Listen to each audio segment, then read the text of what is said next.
Hi hello welcome to Sakshi cinema. Harihara Veeramallu లాంటి disaster తర్వాత పవన్ కళ్యాణ్ నుంచి వచ్చిన మూవీ ఓజీ.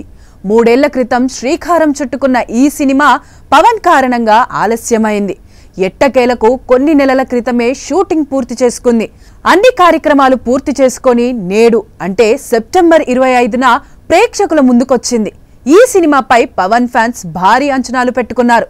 మరి ఆ అంచనాలను అందుకుందా? డిజాస్టర్స్ ను చవి చూసిన పవన్ కు ఓజీతో అయినా హిట్ పడిందా లేదా రివ్యూలో చూద్దాం. గ్యాంగ్స్టర్ కథలు, అందులోనూ ముంబై అండర్ వరల్డ్ నేపథ్యంతో ఇప్పటికే చాలా సినిమాలు వచ్చాయి. ఓజీ కూడా అలాంటి రొటీన్ అండర్ వరల్డ్ గ్యాంగ్స్టర్ స్టోరీనే అయినప్పటికీ ప్రారంభం సన్నివేశాలు గంభీరంగానే ఉన్నాయి. కానీ కాసేపటికే కథనంలో ఎక్కడా పట్టులేదన్నది తెలుస్తూ ఉంటుంది. కథ ముందుకు సాగే కొద్దీ పవన్ నటించిన పంజా సినిమాతో పాటు చాలా సినిమాలు గుర్తుకొస్తుంటాయి. వాటిని మరిపించేందుకు ఏమైనా ట్విస్టులైనా ఉంటాయా అంటే అది ఉండదు. కథ ప్రారంభంలోనే క్లైమాక్స్ సీన్ ఊహించవచ్చు. కథనం విషయాన్ని పక్కన పెట్టి ఎలివేషన్ పైనే దర్శకుడు ఎక్కువ దృష్టి పెట్టాడు.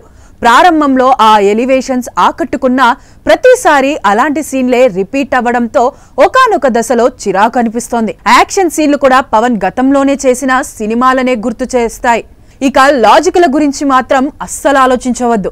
కత్తితో గన్ నుంచి వదిలిన బుల్లెట్లను ఆపడం, రక్తంతో కాలిబూటికి అంటుకున్న అగ్నిని చల్లార్చడం, ఇలా బాలయ్యను మించిన సన్నివేశాలు చాలానే ఉన్నాయి. జపాన్లో కథను ప్రారంభించడంతో ఇదేదో కొత్త కథలా ఉందే అనుకుంటాం. కానీ ఆ మరుక్షణమే కొత్తదనం ఆశించడం తప్పనే విషయం తెలిసిపోతోంది. సత్యదాదాకు ఓజీ పరిచయం అవ్వడం, ముంబై వదిలి అజ్ఞాతంలోకి వెళ్లడం, కన్మణితో ప్రేమాయణం ఓవైపు, ఓమి అరాచకాలు, దాదా పోర్టుపై దాడి, ఈ విషయం తెలిసి ఓజీ ముంబై రావడం, ఫస్ట్ హాఫ్ అంతా ఇలానే రొటీన్ గానే సాగిన క్యారెక్టర్లకు ఇచ్చిన ఎలివేషన్స్ ఆకట్టుకుంటాయి.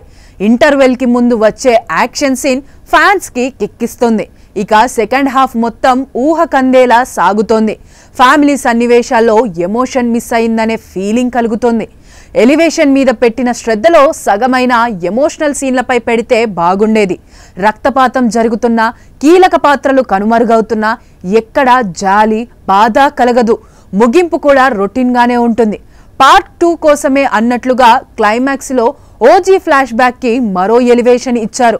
అవసరమైనప్పుడు మళ్లీ వస్తా అని హీరో ఓ డైలాగ్ చెప్పించి రెండో భాగం కూడా ఉంటుందని ప్రకటించారు. పవన్ నటన పరంగా చేయడానికేమీ లేదు. వింటేజ్ లుక్ తప్ప ఆయన నుంచి కొత్తగా ఏమీ ఆశించొద్దు. పవన్ కు సంబంధించిన చాలా సీన్లు డూప్తో తీశారు. అది తెరపై స్పష్టంగా కనిపిస్తోంది. యాక్షన్ సీన్లే కాదు, ఎలివేషన్ సన్నివేశాల్లోనూ డూప్నే వాడినట్లున్నారు. కొన్ని చోట్ల పవన్ కి కళ్ళ జోడు పెట్టి మేనేజ్ చేస్తే, మరికొన్ని చోట్ల తలను కిందికి దింపి కవర్ చేశారు.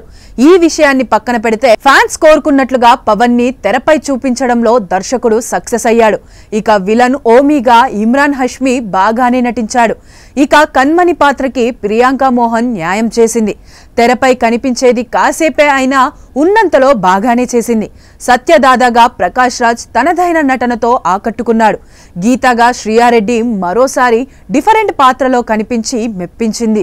ఆమె పాత్రకు 1-2 బలమైన సన్నివేశాలు పడ్డాయి.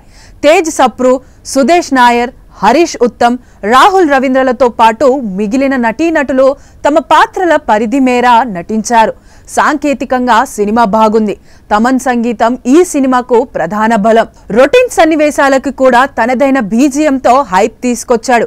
సినిమాటోగ్రఫీ, యాక్షన్ సీన్లు బాగున్నాయి. విఎఫ్ఎక్స్ తేలిపోయింది. ఎడిటింగ్ పర్వాలేదు. నిర్మాణ విలువలు బాగున్నాయి. ఎప్పుడైనా ఎక్కడైనా మీ చేతిలోనే వార్తా ప్రపంచం. మీ మొబైల్లో, మీ కంప్యూటర్లో, మీ టీవీలో. సాక్షి టీవీ డిజిటల్ ప్రసారాల కోసం లాగిన్ అవ్వండి www.youtube.com/sakshi tv. సబ్స్క్రైబ్ సాక్షి టీవీ యూట్యూబ్ ఛానల్.